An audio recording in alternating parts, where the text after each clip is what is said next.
प्रधानमंत्री नरेंद्र मोदी इन्होंने आत्मनिर्भर भारत इस विषय पर स्पीच दिया था। शायद आपने सुना होगा, देखा होगा।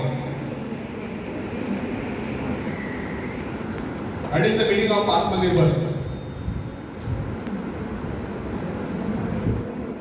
To become self-dependent, not to depend on others. स्वयं के पैर पर खड़ा होना, इस पे उस पे डिपेंड रहकर स्वयं पर निर्भर होना, इसे आत्मनिर्भरता कहते हैं। तो फ्रेंड्स, आत्मनिर्भर बनने की क्षमता वास्तव में हमें नहीं है, परंतु बहुत ही कम लोग ऐसे होते जिन्हें अपने ऊपर विश्वास है। दूसरों का सहारा ढूंढना तो उनकी आदत से बन जाता है।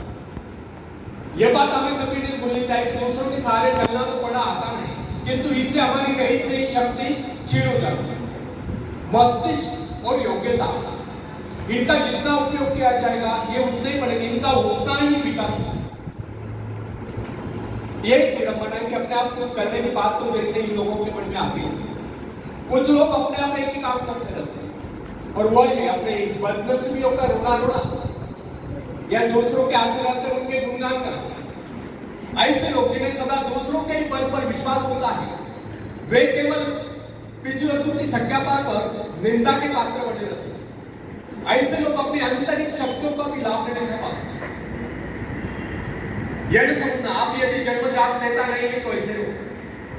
जन्मजात कौन क्या होता है? कोई महान नहीं होता, कोई वैज्ञानिक नहीं होता, बल्कि एक अबोध बालक जन्म के बाद अपने में ऐसी शक्ति पैदा करता है जिसके सहारे वो अपने व्यक्तित्व की अलग पहचान बना देता है।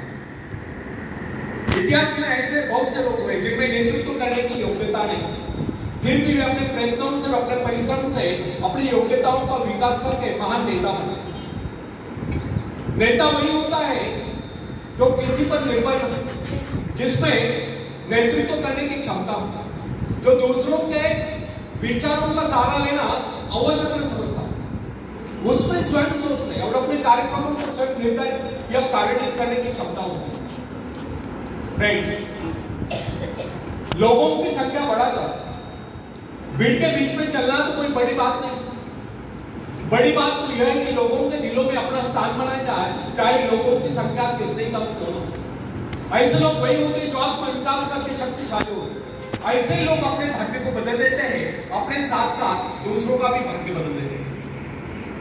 आज के युग की विडंबना यह है, हर कोई किसी न किसी का सहारा ढूंढकर नजर आता है। किसी को अपने धन का सहारा लेना पड़ता है, तो किसी को अपने नहीं सकता, कुछ तो अपने वंश पर ही पूरे नहीं समझते। ऐसे तो बहुत ही कम लोग होते हैं जिन्हें अपने ऊपर पूरा विश्वास है। दूसरों की शक्ति पर जीने वालों का एक मनोविज्ञान यह भी होता है कि ऐसे लोग सदैव किसी न किसी को दोषी ठहराकर अपना पक्ष बचाने के अवसर ढूंढा करते हैं। वास्तविकता यह है, इस प्रकार की आदत कायर प्रकृति की परिचायक है। आत्मनिर्भर बनिए या आत्मनिर्भर बनने की आदत डालिए। आदत का आरंभ उस समय होता है जब एक बच्चे को उसका पिता कोई विशेष कार्य करने को कहता है तब वह संतुष्ट नहीं होता, लेकिन जब वह अपने ढंग से उसी कार्य को करता है, उसे पूरा करने के लिए संघर्ष कर विजय प्राप्त करता है, तो उसके चेहरे पर खुशियों की लहरें थिरकती नजर आती है। इस प्रकार की विजय की भावना उस बालक को शक्तिशाली बनने का एहसास दिलाती है। फ्रेंड्स, स्कूल की शिक्षा या कॉलेज की शिक्षा केवल व्यक्ति की व्यवहार कुशलता और योग्यताओं की वृद्धि नहीं करती, यह तो व्यक्ति के हाथ में औजार थमा देती है। इस औजार का सही इस्तेमाल करना आदमी को स्वयं सीखना पड़ता है। हेनरी वार्ड बीचर अपने समय का एक महान विचारक, अपने बारे में कथा सुनाया करता था। जब मैं बच्चा था तब मुझे किसी तरह से आत्मविश्वास की शिक्षा दी, मुझे ब्लैक बोर्ड के पास भेजे जाता, मुझमें शंका और संदेह होने का रोक। मेरे टीचर मुझे बार बार कहते इस बात को होश पर ले। उनके स्वर में काफी क्रोध हुआ करता था। उनका यही कहना था कि हमें केवल प्रश्नों के उत्तर चाहिए। यद्यपि उन शिक्षकों का यह व्यवहार कठोर ही प्रतीत होता, किंतु इतने सारे बच्चों को सीधी राह पर लाने के लिए उनका यह व्यवहार उचित ही, और इस व्यवहार का ही नतीजा था कि 1 मास से भी कम समय में विधि ने मैं उन सभी सवालों के जवाब निकलने लगा जो मुझे सबसे कठिन लगते। एक दिन मुझे ब्लैक बोर्ड पर एक सवाल हल करने को कहा गया। जैसे मैंने सवाल पर किया, टीचर बड़े कठोर अंदाज में बोले, बिल्कुल करो। अब मेरे पश्चात उन्होंने किसी दूसरे छात्र को बुलाकर उसी सवाल को हल करने को कहा। उसने उसी तरीके से सवाल को किया जिस तरीके से मैंने किया था। मेरा उसका जवाब एक था। फिर टीचर उसकी पीठ थपथपाकर बोले, शाबाश, तू तो इस सवाल को हल करने में सफल हो गया। अब मुझसे कहा नहीं, मैंने तुरंत मेरे ऊपर पूछा, सर यदि इसका और मेरा जवाब एक है, सुलझाने का तरीका एक है, फिर आपने मुझे डांट कर गलत क्यों कहा? तब टीचर बोले, यह बात तूने पहले क्यों नहीं कही जब मैंने तुझे गलत कहा? फ्रेंड्स, केवल बात को याद करने से कोई मतलब नहीं। हमारे भीतर ये विश्वास होना चाहिए कि जो कुछ हमने याद किया उसे कोई काट नहीं सकता। इसे ही आत्मविश्वास होता है, और जिनमें ही आत्मविश्वास होता है वही तर्क दे सकता है, वही बहुत सारी की चर्चा कर सकता है। लेकिन जिसे स्वयं अपने ऊपर ही विश्वास तो हो, वो क्या कर सकता है? उसके तो अच्छे कार्यों को भी अगर हमने गलत कहा तो उसे यही समझ लेना होगा, हो सकता है वो गलत है। फ्रेंड्स, मनुष्य को भ्रम होता है कि अकेले काम करने से अच्छा किसी दूसरों की सहायता लेकर काम करना होगा। लेकिन अपने ऊपर विश्वास करके पूरी लगन से अगर कार्य को किया जाए तो उसमें सफल होने की आशा 2 गुनी हो जाती है।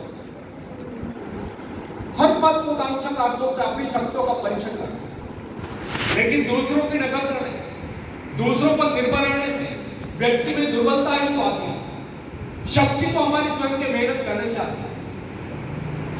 आंकड़े के पास बैठकर हम अपने शरीर को शक्तिशाली नहीं बना सकते, या दूरदर्शन पर एक्सरसाइज प्रोग्राम देखकर हम अपने शरीर को तंदुरुस्त नहीं बना सकते। इसके लिए हमें स्वयं व्यायाम करना होगा, स्वयं एक्सरसाइज करनी होगी। फ्रेंड्स, यदि आप जीवन में सफलता चाहते हैं तो इसके लिए आपको स्वयं एक प्रयास करना होगा, स्वयं उस रास्ते पर चलना होगा जो आपको उन्नति को ले जाता है, और वह रास्ता है आत्मविश्वास का।